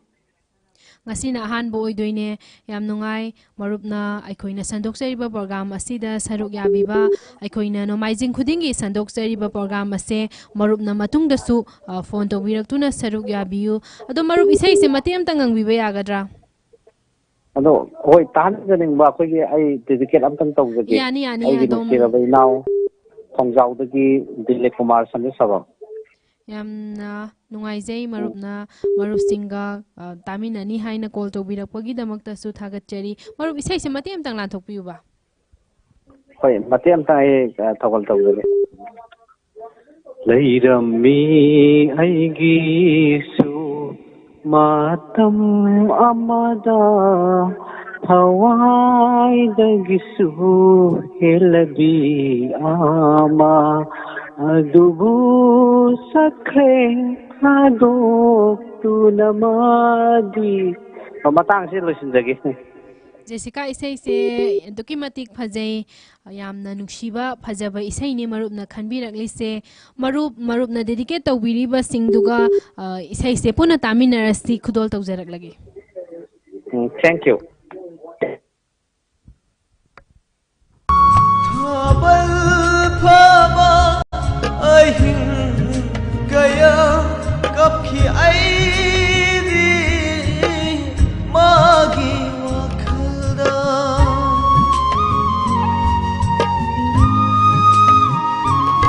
Thabal phaba ahin kaya kapki aidi magi wakhalda laglaroi dabi magi wakhalda laglaroi dabi ma puning shinna thembayadana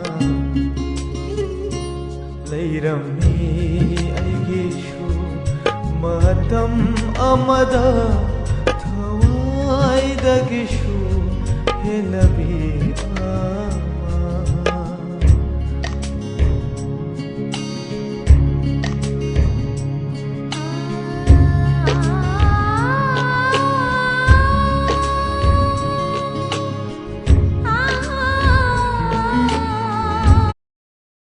Hello.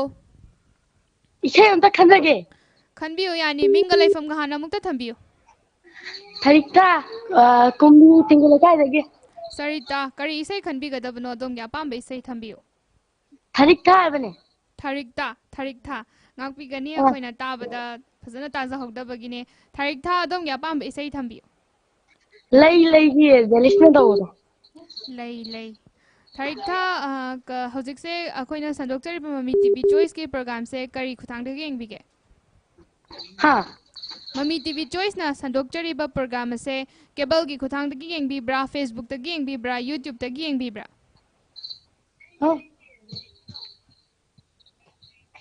Hello. YouTube tayna. YouTube tagi yam nungaise Tharikta do isai se mateng amtang ngangbiro mayam puna taminase. Lay ai thamoy nungda lay sidai hejada. Yam nungaise Tharikta tabiningba hapira roidra. Tabiningba khojse laida. Yam nungaise ado Tharikta na khanbiraiba isai se akhoi khut kitang khudong charoi daba ama leire do Tharikta to pa isai ama khanbirak pa yakadra. Atopa isai ge awai ro mapudo. Adu isai don thabira. Awai ba mapugi karamba isai oi birabano. Wakhan gi dagoida. Wakhal gi tawba isai do mamang su thajakre ado Tharikta gi gengaga handak somuk thajage Tharikta yam nungaijai Mami TV choice ta call tawbiraktuna sarugyabiba Tharikta na khanbiraiba isai ase mayam punna taminasi khudol tamjarage.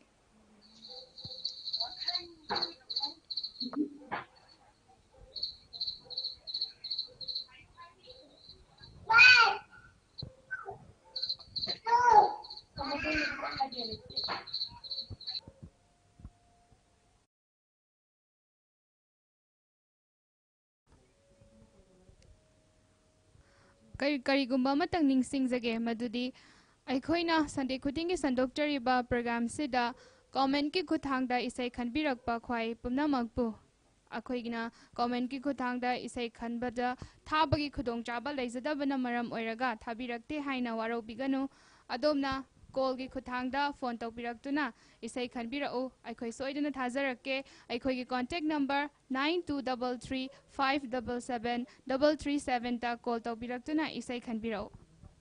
Amuka hana ningsingjage aikoina pijariba contact number asida call tawbiraktuna saruk yabiyu aikoina pijariba number se ningsingjage 9233577337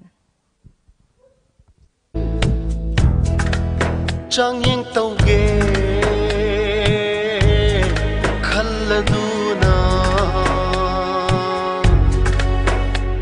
Assim usilabasу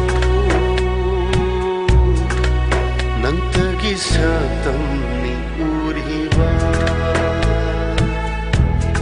Thamoida lutura laikhaba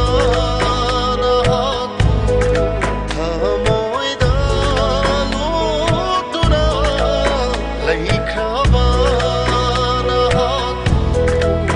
Mafam kadaida tirugani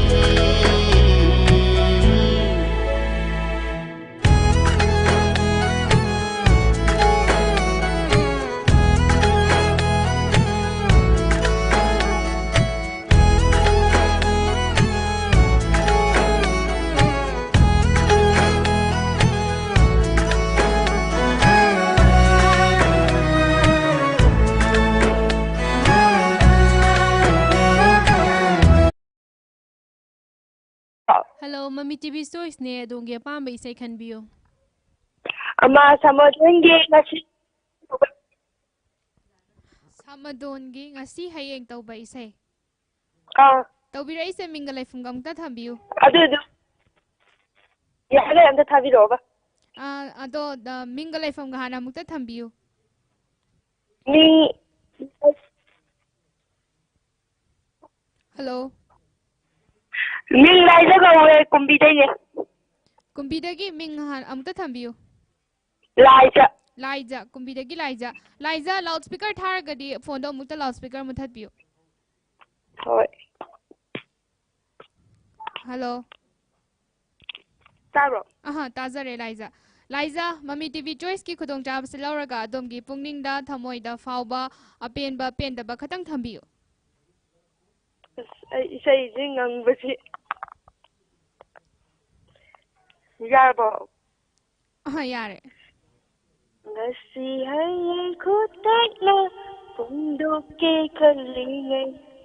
Oi kidara pakatsai lamlandi kanagi. Sai makata sarage. Yam haidro Jessica. Isai siam phazai Laija do adomgi pungning da fauba apamba penba pendaba khatang Mami TV Choice ki khudong chab se lauraga akhoi Mami TV Choice da thambiyo. Mami TV story gize ai ngasi dana to yam ka harawe nungji nungai Laija akhoi Mami TV na sandoksariba program sing se Laija karamba program na khwaidagi hena yengbige adum yengbibara kamai tawe ai paklai yengje ngasi na hanboidin Ado aikoina Sunday khudingi sandoksagadoriba Mami TV Choice sida matungdasu Laija na call tobiratuna saruk yabiyu ngasisu Laija na saruk yabibagi damaktasu thagatpa phongdoksari adom na khanbirakliba isai ase mayam punna taminarasi khudol tawjaraklage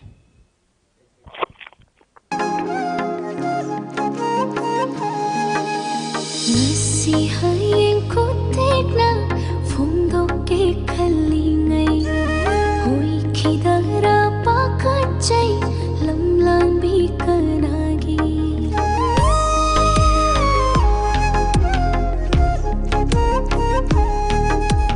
Ngasi hayeng kutekna phongdoke khalingai Oi kidara pakachai lamlang bikanagi Yengsinada tumin musinada ranna misum haiba mino Miko koding kan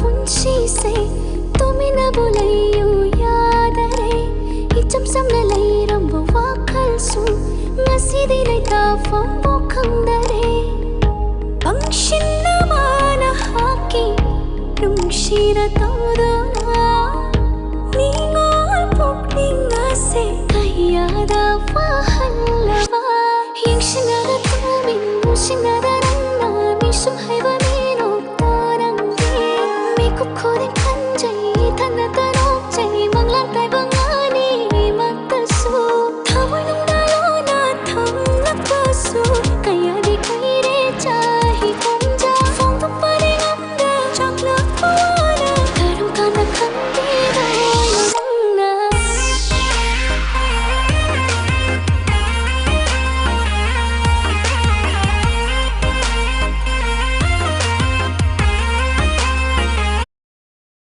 Hello. Hello, madam. Hello. Mami TV Choice ne adom gya pam ba isay khanbirao. Kunjabiyarigi punsisina ahanba tawado. Yam phajaba isay masu khanbire. Call to bire isay gi mingle ifam ga hana mukta thambiyo. Takilambam nangal ba hairang ko thongdagi. Takhelambam mangal na ngasi gi last caller su oire. Yam phajaba isay masu khanbire.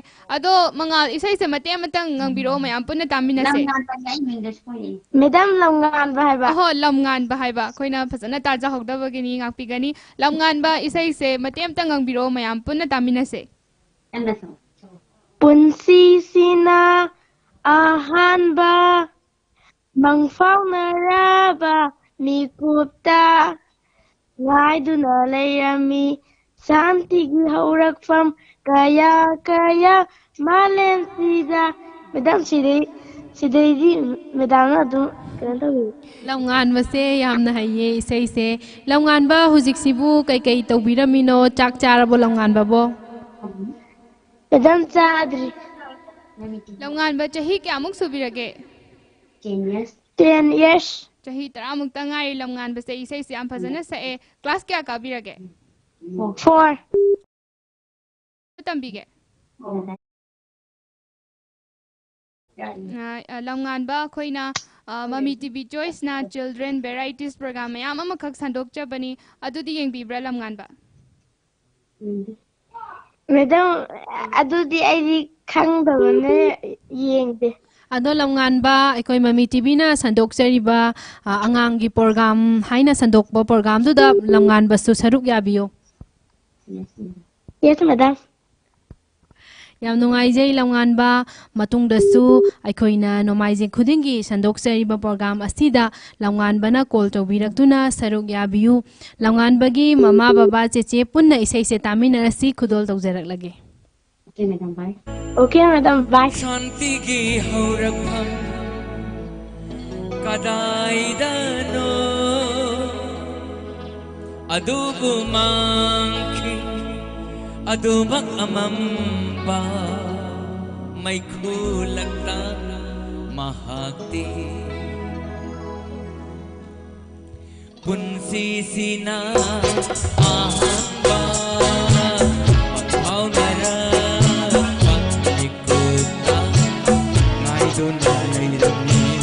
शांति की जगनामा गया गया आलिम सीधा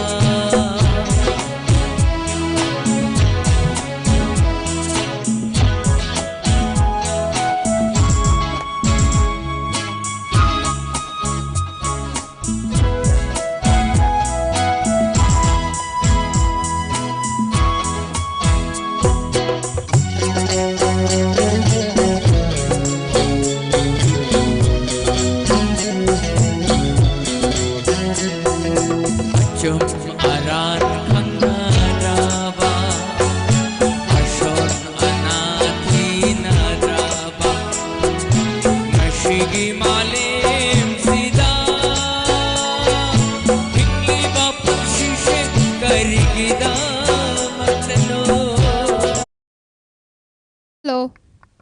Hello. Mami TV Choice ni adom gya pam ba isay khanbirak payagani. Ima hai bai sai do. Ima hai ba isay se sai sakpa sai sakpi khangbibra. Arvin Salvam na sakpa. Arvin Voice Salvam book na iba. Yam nungai se. Call to birai se mingle fam ga hana mukta thambiyo.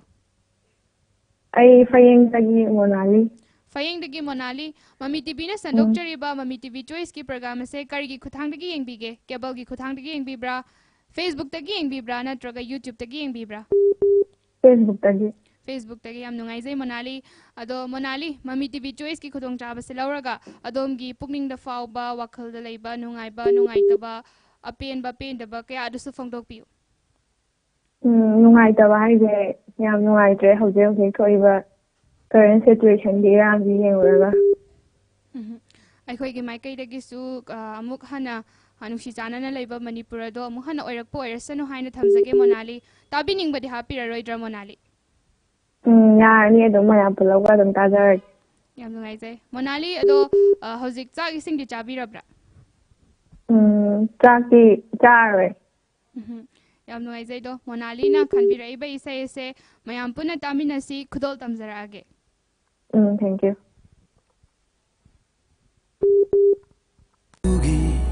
ꯄꯤꯔꯥꯡꯗꯣ ꯁꯤꯡꯊꯔꯅꯨ ꯏꯃꯥ ꯅꯤꯡꯉꯝꯗꯕ ꯋꯥꯔꯤꯗꯣ ꯅꯤꯡꯁꯤꯡꯂꯅꯨ ꯅꯪꯅ ꯃꯤꯠꯂꯨꯒꯤ ꯄꯤꯔꯥꯡꯗꯣ ꯁꯤꯡꯊꯔꯅꯨ ꯏꯃꯥ ꯅꯤꯡꯉꯝꯗꯕ ꯋꯥꯔꯤꯗꯣ ꯅꯤꯡꯁꯤꯡꯂꯅꯨ ꯅꯪꯅ ꯑꯋꯥꯕ ꯅꯨꯡꯉꯥꯏꯕ ꯃꯥꯂꯦꯝꯒꯤ ꯀꯪꯍꯜꯂꯤꯕꯁꯨ ꯅꯪꯅꯤ ꯀꯨꯏꯔꯛꯂꯦ ꯃꯇꯝꯁꯦ ꯅꯪꯅ ꯋꯥꯖꯔꯛꯂꯤꯕ ꯏꯃꯥ ꯏꯃꯥ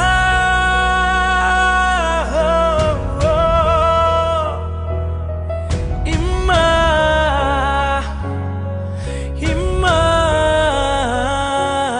이마는 와를 강해 나 좌파가 짜오링의 CD 이마는 와라가 너 탱라바 힘들 깝라가 너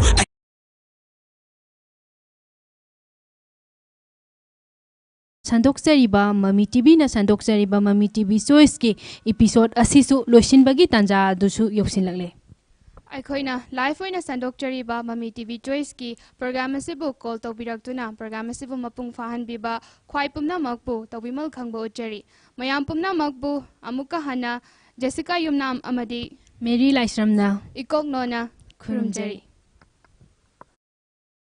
नंगी वक सोंतर Rano, nok na bayami kalak na tali hingba de lura pa punsi gitaka ni soy ba de ti do na lady ba miyoy bani son ta do na lay ganu ima minawa mas tatang kini ima lo kraba punsi de lan ki ba soy ki ba yaura basu apang ba na chani kanduna imana na waro bino na chagi khut se chen na pairo khucham do na purage awa ba wakhal kandana bamu ima nangna abang wana chani kanduna ngakpiwina soy kiva nama imagi awava kangludava nachagi ralni kallage masita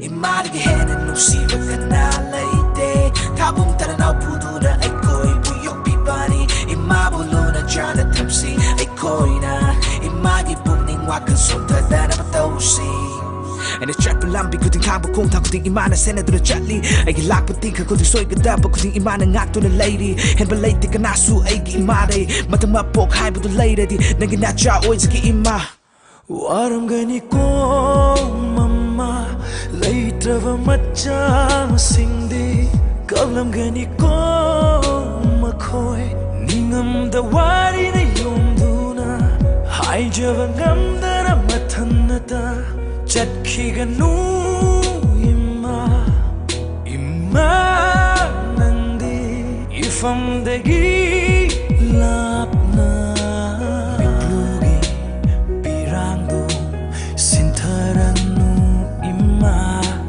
ningamdaba warido ningsinglanu nangna mitlugi pirangdo sintharanu imma